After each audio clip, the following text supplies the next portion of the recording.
brought to you by Palvi Agrico. आता शेतीसाठी जे काही लागणार ते घरपोच मिळणार, तेही मोबाईलच्या एका क्लिकवर.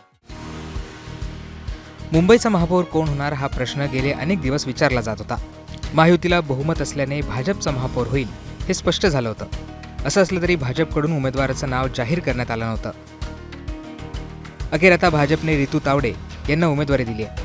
रितू तावडे आता मुंबईच्या महापौर होणार हे स्पष्ट झाले. रितू तावडे यांनी त्यांच्या पहिल्याच पत्रकार परिषदेत बांगलादेशी रोहिंग्यांचा प्रश्न उपस्थित केला. बांगलादेशी रोहिंग्यांना बाहेर काढणार असल्याचं त्या त्यांच्या पत्रकार परिषदेमध्ये म्हटल्या. यावर आता खासदार संजय राऊत यांनी जोरदार हल्लाबोल केलाय. पंतप्रधान मोदींनी बांगलादेशला केलेल्या मदतीवरनं राऊतांनी हा निशाणा साधलाय. रितू तावडे आणि संजय राऊत काय म्हणाले ते पाहूयात. वैसे तो हमारे देवेंद्र जी, हमारे किरीट भाई, हमारे अमित भाई तो काम कर ही रहे.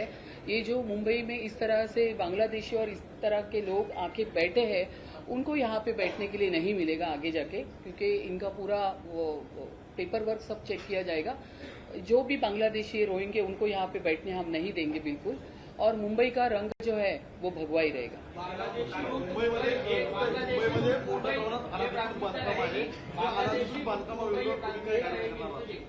मुंबईचे अनधिकृत बांधकाम असू दे किंवा काय, एक तर तसं बघायला गेलं तर आपल्या महाराष्ट्राचे आपले मुख्यमंत्री देवेंद्र फडणवीस साहेब, उपमुख्यमंत्री एकनाथ शिंदे साहेब हे मुंबईसाठी सातत्याने काम करत असताना तुम्हाला दिसतात आहे.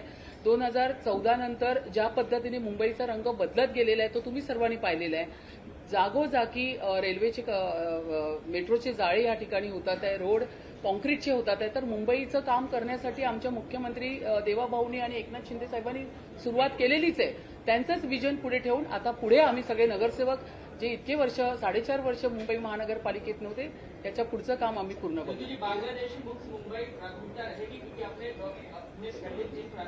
बिल्कुल बिल्कुल बिल्कुल बिल्कुल प्राथमिकता रहेगी. बांग्लादेशी मुक्त मुंबई हम करेंगे.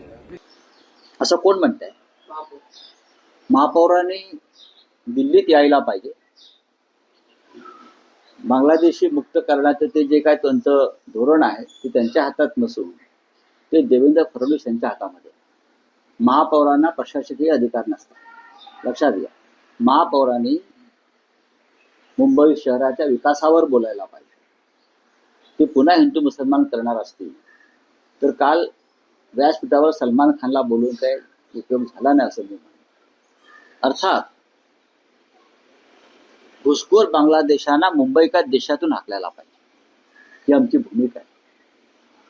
पण त्याचं राजकारण जे तुम्ही करताय ते चुकीचं आहे. मी जे म्हणालो की नरेंद्र मोदी आणि निर्मला सीतारामन त्यांनी भेटलं पाहिजे आणि बांगलादेश विषयी नक्की त्यांची भूमिका काय हे त्यांनी समजून घेतलं पाहिजे.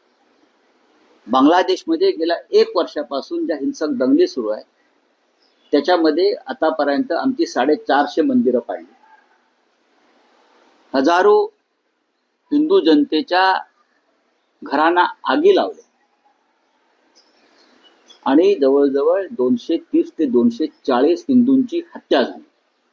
त्यांना जाळून मारलं, त्यांच्या हत्या झाल्या, त्यांना गोळ्या घातल्या. यावर तुमचे देशाचे प्रधानमंत्री, गृहमंत्री, संरक्षण मंत्री अक्षर काढत नाही हिंदूंच्या संरक्षणासाठी. उलट आता माझा अंडरलाईन करून घ्या, भारताच्या देशाच्या अर्थसंकल्पामध्ये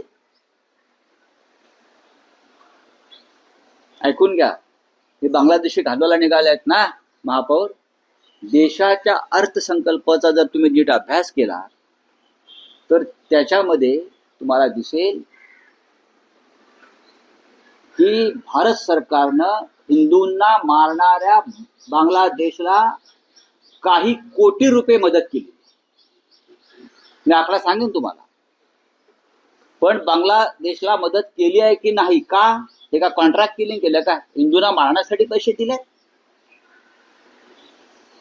देशाच्या अर्थसंकल्पात हिंदूंच्या कत्तली करणाऱ्या, हिंदूंची मंदिरं पाडणाऱ्या, हिंदूंच्या घरावरती आगी लावणाऱ्या देशाला नरेंद्र मोदी आणि निर्मला सीतारामन काही कोटी रुपये मदत म्हणून देतात आणि याचा वापर हिंदूंच्या हत्येसाठी होतोय.